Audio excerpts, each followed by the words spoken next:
Salut à tous, bienvenue dans cette nouvelle vidéo. On va parler des matchs de demain, des matchs de mercredi, des huitièmes de finale retour. On va parler de PSG Chelsea. Surtout, et on va voir la conférence un peu de presse de Luis Enrique. Alors lui qui nous dit qu'on a l'intention de gagner et de marquer, mais il y aura des moments pendant le match où il faudra savoir contrôler. Donc voilà, il le sait, hein. Notre objectif c'est de gagner, mais on aura des moments de souffrance, ça il le sait, parce qu'il est à l'extérieur, à Stamford Bridge. Ce n'est pas facile, voilà, mais voilà, il faut prendre le match de d'Aston Villa comme un match exemplaire. Faut que ça serve de leçon en fait. Parce que la dernière fois, au mois d'avril, on s'en rappelle, tu menais 2-0, tu t'es relâché un peu, tu as perdu 3-2, tu as failli perdre la qualification. Attention, à Liverpool aussi c'était chaud, même si là c'était un autre contexte, tu avais perdu au match aller, etc. Donc voilà, on aura un bon match demain. Dommage s'ils ont mis Real Manchester City en même temps, même si ce match-là est déjà plié, bon, un peu comme PSG Chelsea, voilà. Mais bon, voilà. J'espère qu'on fera un bon match. En tout cas, j'espère parce que l'essentiel n'est pas la qualification, voilà. Parce que l'essentiel, c'est de voir un bon Paris Saint-Germain. Parce que j'ai pas envie de dire, parce qu'il y a 3 buts d'avance, c'est vrai. Mais ça se remonte très vite. Surtout à Stamford Bridge. Voilà, tu prends un but, tu prends deux buts, voilà. Mais on sait que le PSG de maintenant, c'est pas le PSG d'avant, de Pochettino, de Galtier qui prend des remontadas, etc. De Unai Emery, de Tourelle, etc. Donc on le sait. Donc voilà. Liam Rosenior a dit que il va tout faire pour remonter les 3 buts. Euh, Rhys James a dit la même chose. Palmer a dit la même chose. Donc voilà. Vous êtes prévenus. Donc voilà. Concernant les autres matchs, alors on va faire un peu des pronostics parce que concrètement, j'ai déjà. On va pas parler de ce match pendant 100 ans. Je pense qu'il y a 3 buts d'avance. Voilà. Normalement, c'est plié. On va maintenant parler des autres matchs. Arsenal, Bayern Leverkusen. Bon, à l'occasion de ce match, bon, Leverkusen a su faire le dos rond contre Arsenal au match aller. Voilà, Leverkusen est à domicile. Arsenal savait très bien qu'ils jouaient le match retour chez eux. Voilà, Arsenal a fait, je pense, exprès. C'est géré. Voilà. Là, si on voit une victoire nette et sans bavure, 3 ou 4-0 tranquillement. Arsenal va passer en quart de finale tranquillement. Ensuite, Bodo Glimt Sporting. Alors, Bodo Glimt, c'est la belle histoire de cette Ligue des Champions parce que Bodo Glimt est un peu comme Villarreal de 2022, est un peu comme l'Ajax de 2019, c'est un peu comme Tottenham 2019, c'est un peu comme Leipzig 2020 ou Atalanta 2020. C'est ce genre d'équipe qui arrive quand même à faire des exploits. Et Bodo Glimt, je pense que c'est une équipe qui, je pense, leur exploit, c'est encore mieux que les exploits que je viens de vous citer. Parce que les mecs ne jouent pas en championnat depuis plus de 3 mois, depuis quasiment 3 mois, ils ont joué. Parce que leur championnat se termine en décembre. Donc eux, ils n'ont joué que des matchs amicaux là. Là, c'est maintenant que, je crois qu'entre décembre et avril, ils arrêtent leur championnat, si je ne me trompe pas. Parce qu'en fait, le problème, c'est que chez eux, c'est en Norvège. Donc il fait très froid en Norvège. Donc en raison des conditions climatiques, ils ne peuvent pas jouer entre décembre et avril.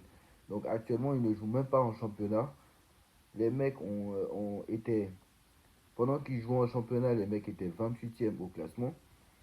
Ils ont réussi à te battre sur les deux derniers matchs, Manchester City et l'Atlético Madrid à l'Atlético Madrid.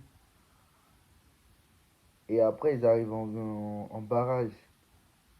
Ils te tapent aller-retour l'Inter Milan, finaliste de la Ligue des Champions. Et après, ils viennent te battre le Sporting. Donc c'est quand même assez incroyable. Moi, j'ai cru que franchement, le Sporting allait les exploser. Mais là, ils ont explosé le Sporting 3-0 la semaine dernière. Donc très clairement, je pense que Bodo Glimt est en quart de finale, ça c'est sûr. Mais voilà, très clairement, Bodo Glimt est exceptionnel. Et pour un club qui a un petit budget comme ça, bah, les Marseillais devaient prendre exemple sur eux, par exemple. Vous voyez? Je le dis, parce que, voilà. Real Madrid, Manchester City. Alors moi, je vois personnellement le Real se qualifier. Parce que, voilà, on ne va pas se mentir, le Real a gagné 3-0. Voilà, on sait qu'avec eux, ça peut retomber dans les travers. On le sait. Avec eux, ils peuvent retomber. Ils font un match bon, un match moins bon. On ne sait pas sur quel pied danser avec eux, mais bon. Manchester City est sur une saison très très moyenne comme l'année dernière. Voilà, ils retrouvent un peu de couleur, mais c'est pas trop ça. Ils vont certainement perdre le titre en première ligue. Je pense que, voilà, d'ailleurs, perdre le titre, non, parce qu'ils ont déjà perdu l'année dernière, mais ils vont encore pas être champions cette année. Certainement parce que Arsenal est très très bon. Donc, je pense que, voilà, le Real a quand même l'expérience, même s'ils sont très faibles au niveau du jeu. Je pense que le Real a quand même l'expérience pour pouvoir tenir, voilà, pouvoir tenir un 3-0, voilà, je le dis. Et même au tir au but, je pense que, voilà, je ne vois pas City gagner par 4 buts d'écart. Franchement, c'est pas possible. Voilà. Je ne vois pas City gagner par 4 buts d'écart. Voilà. Concernant le Barça, bon, le Barça Newcastle, le Barça s'est géré à Newcastle. Ils savaient qu'ils allaient avoir le match retour à domicile. Mercredi, voilà, on va pas se mentir. Le Barça se qualifiera. J'ai pas besoin de plus euh, argumenter dessus parce que Newcastle, déjà, à l'extérieur, c'est très compliqué. Ils ont gagné, je crois, qu'une seule fois cette saison à l'extérieur. Ils ont fait match nul au Parc des Princes, mais c'était un PSG très très très mauvais. Ce n'est pas le PSG qu'on connaît actuellement. Voilà. Quoique avec le PSG aussi, on ne sait pas sur quoi danser, très clairement. Mais voilà, je pense que le Barça se qualifiera tranquillement au prochain tour. Je pense qu'il n'y aura pas de problème là-dessus. Ensuite, Liverpool-Galatasaray. Alors, Galatasaray a réussi à s'imposer au match aller 1-0 avec un très bon match en Galatasaray à domicile. C'est très très bon. Ils ont zéro défaite à domicile, ils ont notamment battu la Juve, etc. Mais je pense que cette fois-ci, la marge va être haute parce qu'à Liverpool, c'est autre chose. À Anfield, c'est autre chose. Et nous, il y a un an, si on est passé, c'est presque pas un miracle. Mais voilà. Moi, Anfield, c'est autre chose. Et il faut vraiment être bon pour être à Anfield. Et je dirais pas qu'on est passé par miracle l'année dernière, quand même. Mais je dirais que, de toute façon, on a été bon. Mais quand même, je le dis, on a eu les poteaux avec nous, on a eu Donnarumma avec nous, on est passé au tir au but. Donc voilà, en plus il y a eu un but refusé pour hors-jeu. Voilà. Demandez, demandez aux joueurs du Paris Saint-Germain, c'est pas facile d'aller jouer à Liverpool, je le dis. Et je pense que très clairement, la connaissent. Donc très clairement, voilà, moi je pense que ce match-là, voilà, Galatasaray ne saura pas tenir. Et ils auront fait un bon parcours, mais là, ça sera la marche sera trop haute malheureusement. Bayern Munich, Atalanta Bergame, bon, j'ai pas besoin de parler pendant 150 ans.